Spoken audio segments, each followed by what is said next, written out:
তারাকান্দা উপজেলার রামপুর ইউনিয়নে কাকুড়া কামিল মাদ্রাসা ভবন নির্মাণে অনিয়মের অভিযোগ উঠেছে।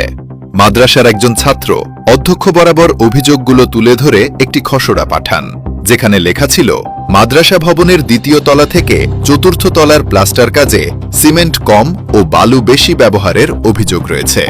সম্প্রতি লক্ষ্য করা গেছে যে মাদ্রাসার 2 তলা থেকে 4 তলা পর্যন্ত ঊর্ধ্বমুখী সম্প্রসারণের নির্মাণ কাজে প্লাস্টার করার সময় চরম অনিয়ম করা হয়েছে।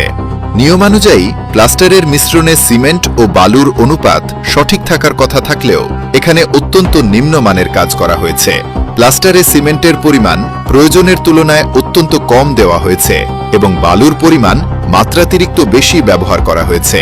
এর ফলে ভবনের প্লাস্টার খুব দ্রুত খসে পড়ার বা ফাটল ধরার ঝুঁকি তৈরি হয়েছে।